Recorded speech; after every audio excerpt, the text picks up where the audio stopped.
In this video, we'll be dealing with the philosophy of the ancient Greek philosopher Aristotle. Before we do, a couple notes to round out Plato.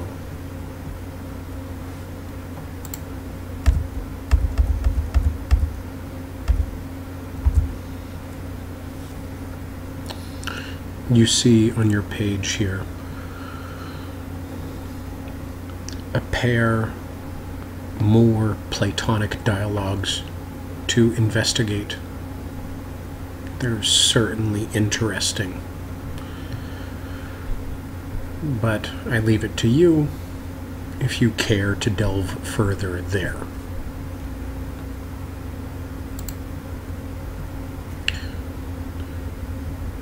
With Aristotle, we'll focus on two texts, one titled The Metaphysics and the other called the Nicomachean Ethics. Aristotle is considered to be the father of Western science, empiricism, and he wrote on practically all scientific as well as philosophical subjects. He is the ancient world's version of a Renaissance man.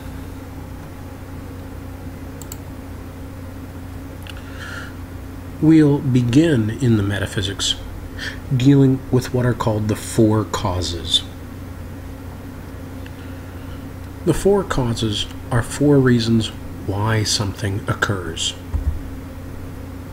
They are first the formal cause, which is the design, the shape, or the idea of a thing. To understand this first cause, tell me if you can imagine a house without a shape.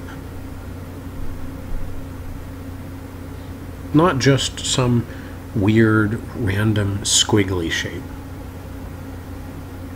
but no shape at all. Even the most simplistic lean-to hut has a shape, and certainly a grand mansion or a skyscraper would require a blueprint which describes its shape. Although we don't think of the shape as being the cause of a thing, it is something that exists cannot exist without.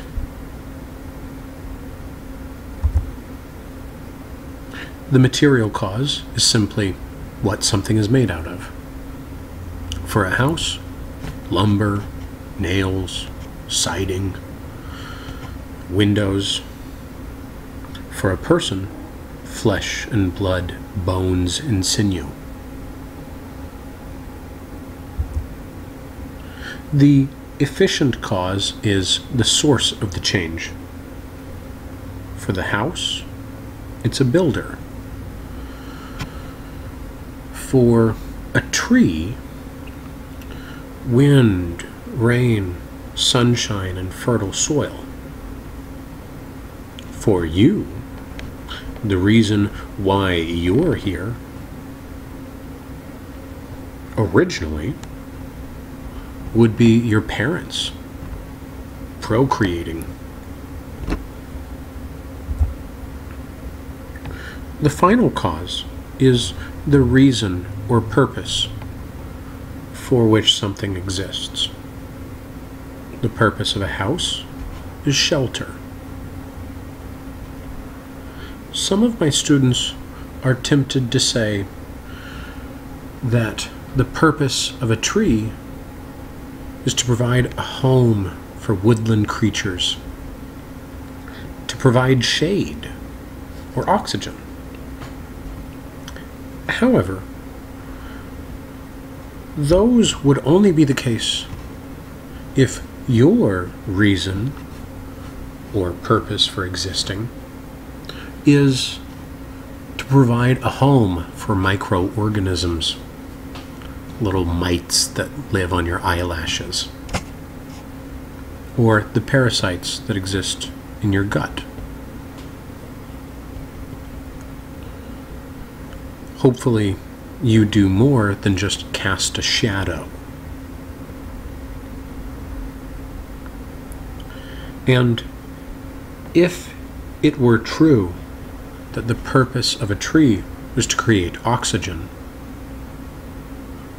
by that logic, your purpose would be to pass gas, to be flatulent, to fart. Oxygen for the tree is a waste gas byproduct. Hopefully, there's more you exist for than to simply pass gas. For Aristotle, the reason or purpose for which a tree exists is to create more trees. That is what a good tree does. The oak tree makes acorns.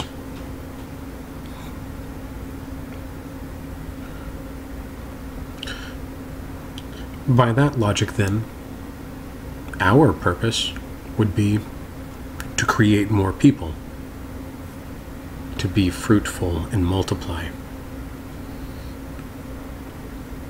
However, this logic suffers from a flaw, which hopefully you have already identified, which is that there are people who don't desire to reproduce. And to suggest that that is the only purpose for which people exists would be confining, constraining, reductionistic. This sort of logic will provide fodder for later Christian theologians and philosophers to transform this final cause into a sort of intelligent design theory.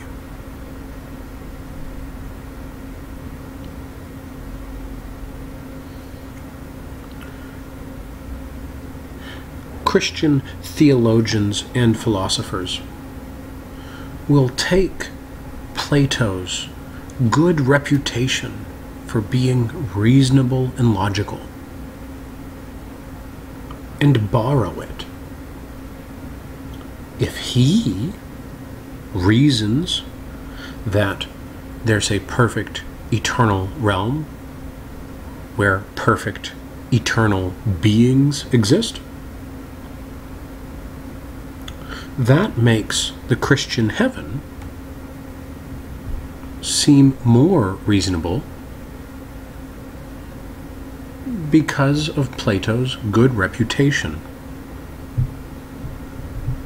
Similarly, Christian theologians and philosophers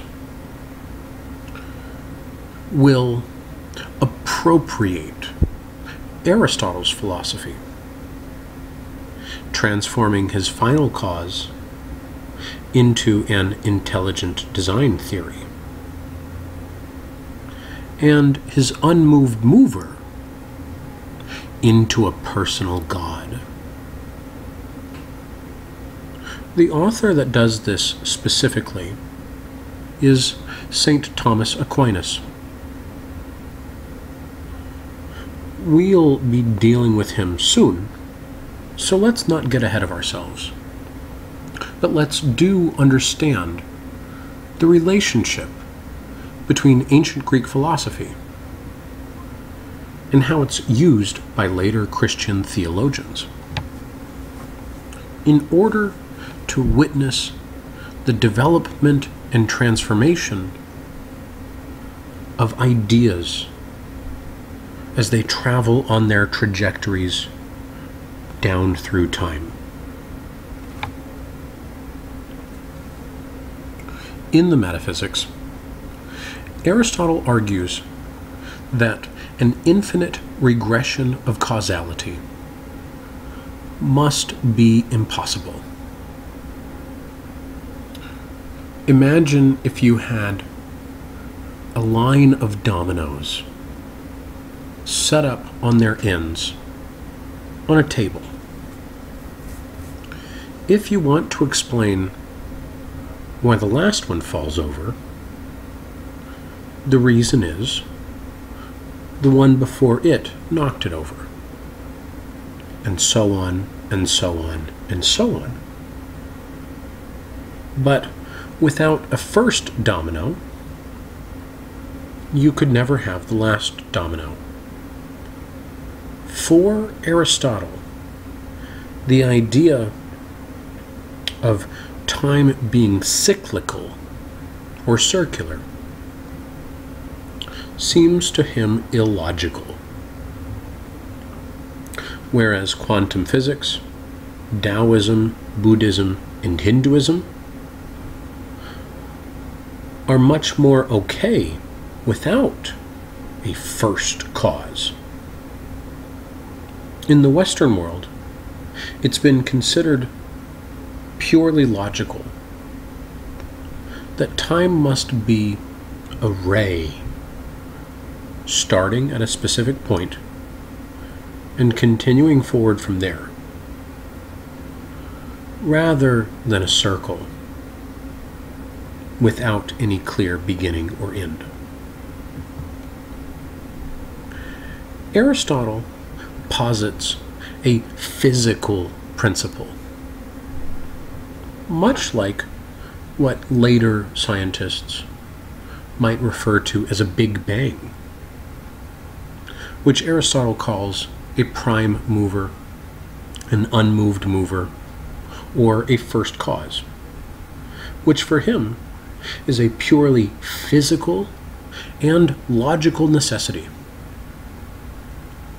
But the later Christian philosophers, like St. Thomas Aquinas, are going to take this physical principle and personify it, deify it, turn it into their God. Whether that's appropriate or not is an interesting and fun debate. But if we can understand the relationship of the ideas, that will be sufficient for now. Pay attention later when these exact same philosophical ideas re-emerge in medieval Christian philosophy.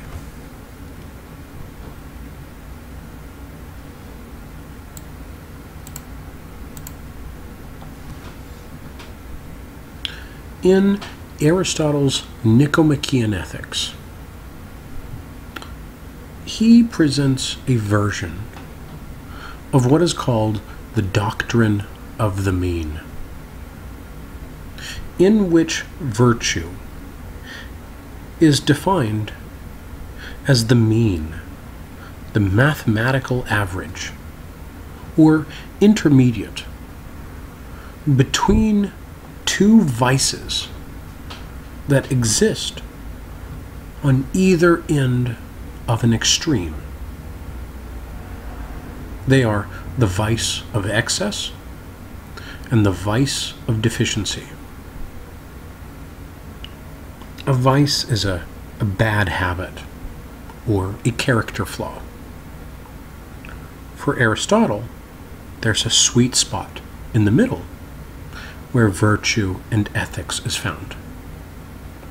But to have too much or too little, especially of certain emotional characteristics or behaviors, would be a bad thing and not a good thing.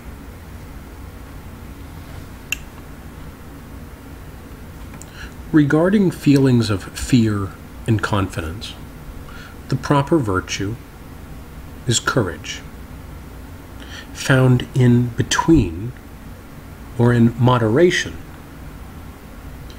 the poles of being overly rash or having cowardice. To have too much courage is a vice. To have not enough is also a vice. The sweet spot is not too much and not too little. Regarding feelings of pleasure and pain, Aristotle identifies that the virtue is found in temperance, which means balance, not too hot and not too cold.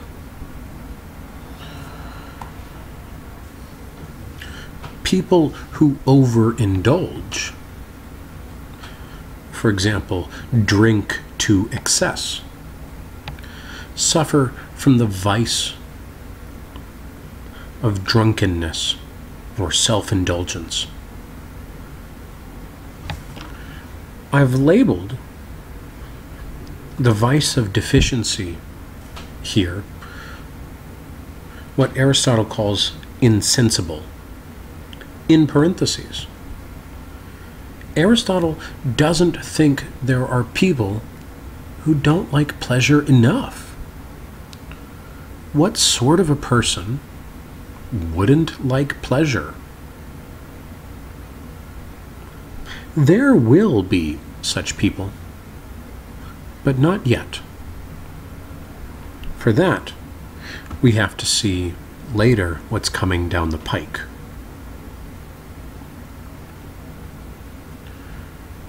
Regarding the giving and taking of money, Aristotle identifies the virtue of liberality in the sweet spot between the vice of excess, which is prodigality, giving too much away, and the vice of deficiency, which our translator translates as meanness, or being stingy. Imagine if you're walking down the street and you've just gotten paid, you've got some extra money in your pocket, and you're going to go out and treat yourself nice. And a homeless person asks you for $1 for food. If you kick that person in the shin and say, "Get a job, you bum," you're mean and stingy. However, imagine an opposite circumstance where you're living paycheck to paycheck and barely making ends meet. And on the way home, you see a person in a nice down coat, and they ask you for a couple bucks for cigarettes and booze. If you take pity on them and say, "Oh, you poor soul, take my wallet, take my credit card, here's my bank account information," that would be excessive. And your significant other likely would not be very happy with you when you got home.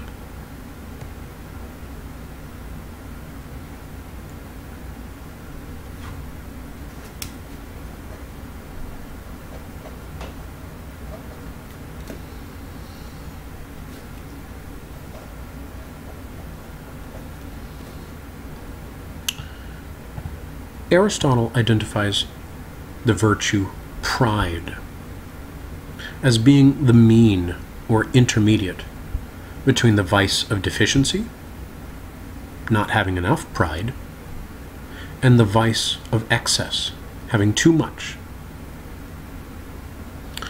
Good temper between irascibility and inirascibility, that is, being too easily angered, and being unangerable, both of which are inappropriate. One should have the proper response. when dealing with feelings of anger. If a person can never be aroused to anger, Aristotle argues that would not be good either.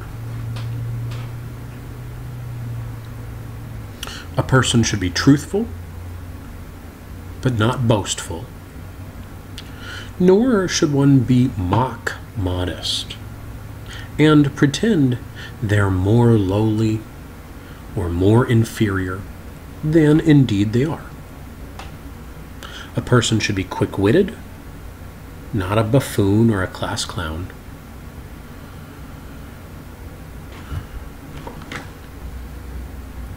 But they shouldn't be boorish or a killjoy either. For Aristotle, being a good and virtuous person doesn't require any secret knowledge. Instead, although these parts of the Nicomachean ethics are the most often taught, the majority of the text deals with how to be a good friend. And if you know how to be a good friend, you know everything you need to know about ethics and morality.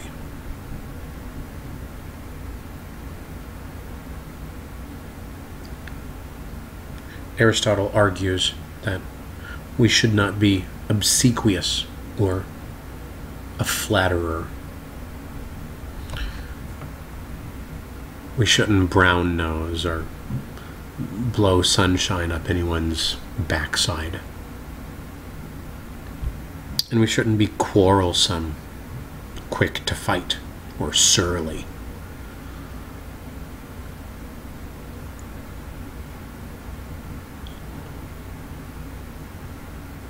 But if you pay special attention, you'll notice something amiss or askew here between how we might think of virtue and how Aristotle has defined virtue. Notice right in the middle of the page, for Aristotle, pride is a good thing. But consider the role of pride traditionally in the context of the Roman Catholic Church. You might be aware, pride for puritanical Christianity is not a virtue, but instead a deadly sin. One of the highest order vices. What accounts for this difference?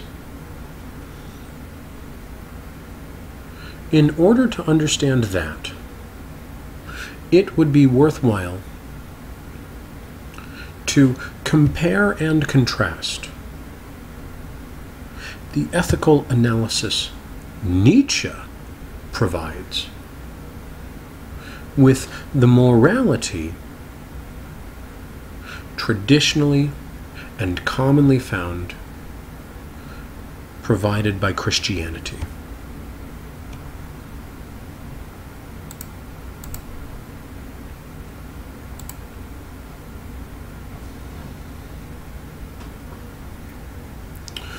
We'll be discussing a few texts by the 19th century German philosopher Friedrich Nietzsche later in this course. But at this point, I believe it is worthwhile to compare Aristotle's Nicomachean Ethics with a text by Nietzsche titled The Genealogy of Morality. Simply put, Nietzsche argues that Christianity, who he takes special exception to, and is uniquely antagonistic towards, because of its effects on the Western world and culture, that Christianity has inverted or turned on its head traditional Greek morality. And furthermore argues that we should re-invert Christian morality in a return to pre-Christian Greek virtue ethics. That's quite a claim. Let's understand why he makes it.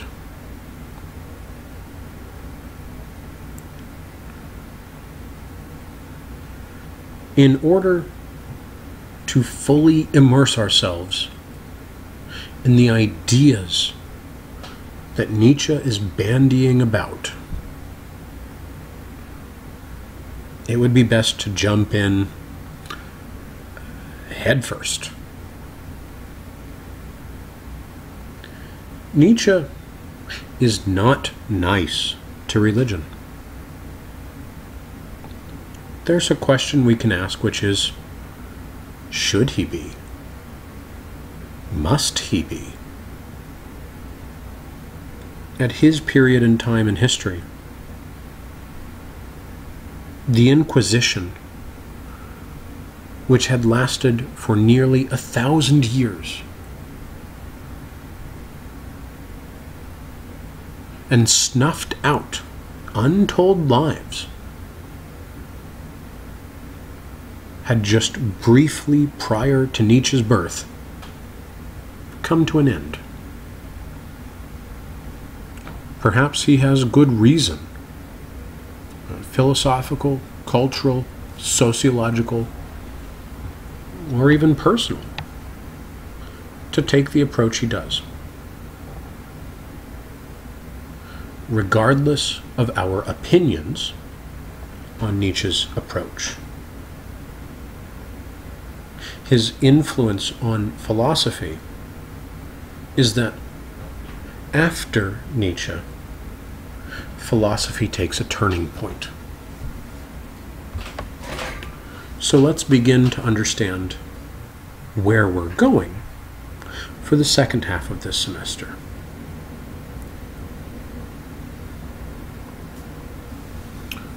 Specifically, and the idea I'm about to express, I am fully aware how controversial it is,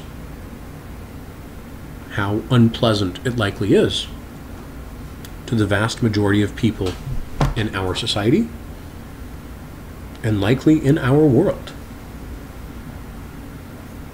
Simply put, Nietzsche argues that the Abrahamic religions provide the morality of an enslaved people. Christianity, Islam, and Judaism, in Nietzsche's argument,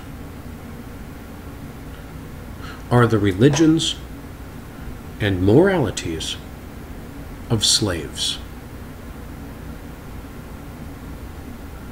Understand why he says this. For these religions,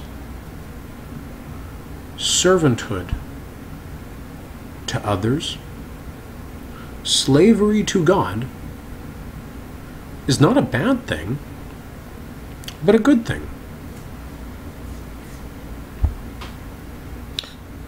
The ethic that Jesus provides is one of perfect servanthood. One must be a servant to all. The word Islam, as we'll later see, really does mean peace. But specifically, peace that comes from submission, surrender, or enslavement to God. So long as one is in rebellion to the higher power, there can be no peace. This idea is shared between the three sibling Abrahamic religions. Nietzsche's argument is that this slave morality evolved. That's why he uses the language of genealogy, or ancestry, or heritage. For example, when the Jews were enslaved in Egypt, a Jew who was defiant to his slave masters would likely be killed, so that those who were self-reliant, defiant, rebellious, or valued their own freedom were removed from the gene pool,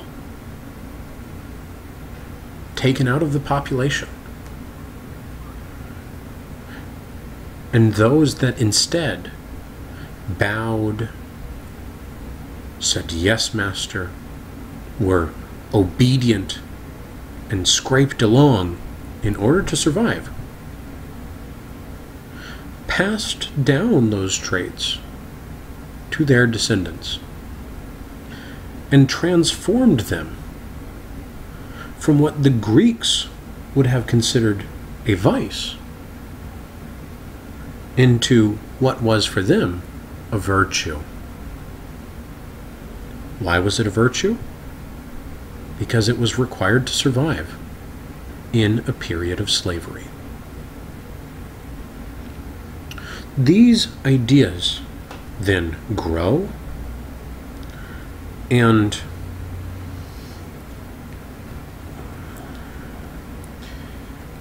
build upon one another symbolically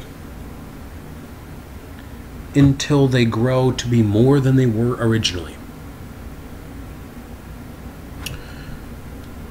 If we understand that for Christianity, pride is a bad thing and meekness is a good thing, it's easy to see how this is the reverse of what Aristotle had just argued, where being mock-modest or unduly humble was a bad thing, and that one should have appropriate pride in oneself. Now, perhaps there's not as much difference as I'm claiming here, but as we go further, I think it will become clear precisely what difference it makes.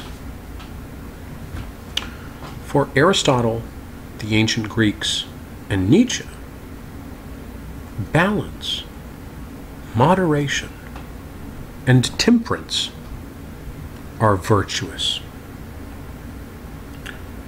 What is unvirtuous is to exist at the extremes, and certainly celibacy, a core virtue for Catholic priests. From Aristotle and Nietzsche's perspectives, would not be a good thing, but a bad thing. To constantly deny normal and natural human urges is not a balanced and good life. It is an imbalanced, bad, and extreme life. But for the Abrahamic religions, to to live at the extreme is, in fact, a good thing. To practice asceticism or radical self-denial is a good thing. To be chaste or celibate is a good thing. To abstain is a good thing. And to be promiscuous, or certainly to engage in homosexuality, instead of being celibate, if one happens to have those homosexual urges, is a vice rather than a virtue. For Aristotle, the ancient Greeks, and Nietzsche, if one has normal and natural homosexual desires, one should fulfill them in moderation. Not too much, but certainly not too little. To not fulfill what is required of a person as a person would not be a good and balanced life from Aristotle and Nietzsche's perspective, but an extreme, bad, and unbalanced life. Consider gay or transgendered youth who feel that they can't be themselves in a puritanical society and culture, and so would rather destroy their own lives than live out who they are. That is precisely the reason Aristotle, the ancient Greeks, and Nietzsche, as well as the Buddha, favor balance and moderation instead of extreme asceticism or radical self-deprivation. Notice also how the word temperance has been transformed. Originally, it means to be not too hot or not too cold, not to partake too much, but not to partake too little. But in the early 1900s, when motivated by puritanical religion, the 19th Amendment is passed, making prohibition of alcohol the law throughout the entire United States. That movement, called the temperance movement, transforms the meaning of the term from balance and moderation to radical and complete self-denial, perfect abstinence, zero tolerance, a form of extremism, enforced asceticism, or simply in a word, prohibition. What we notice is that it's entirely ineffective. It's no way to live a political society. People openly flout the laws, and there's no respect for our legal system. Black markets and organized crime springs up.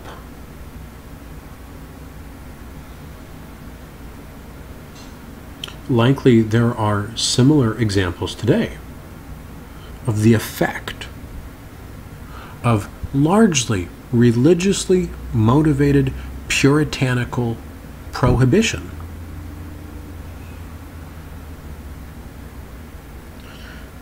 which our society often favors in moral terms over and above moderation and balance.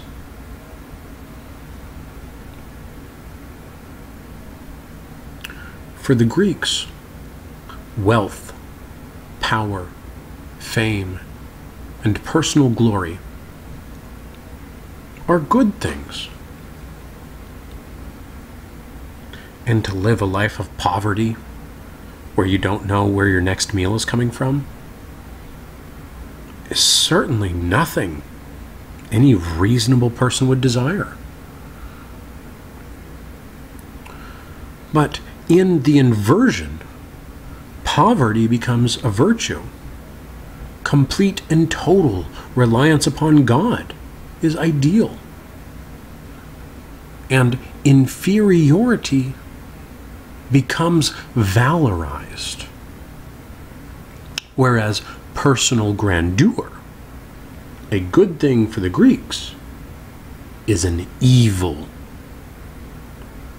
and a selfish desire for puritanical religion.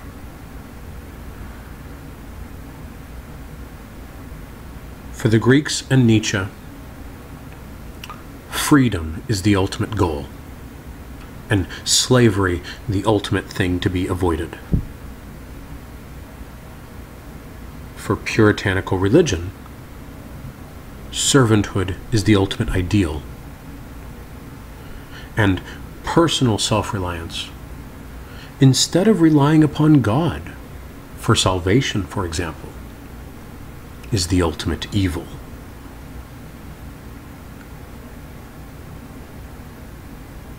This might be summed up when Jesus asks to turn the other cheek and forgive those who wrong us, in replacement of an Old Testament ethic of an eye for an eye. Certainly, turning the other cheek has value. Our society doesn't especially do it.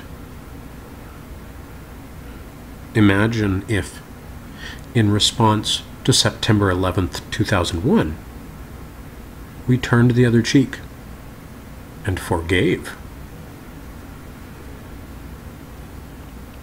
We much preferred vengeance,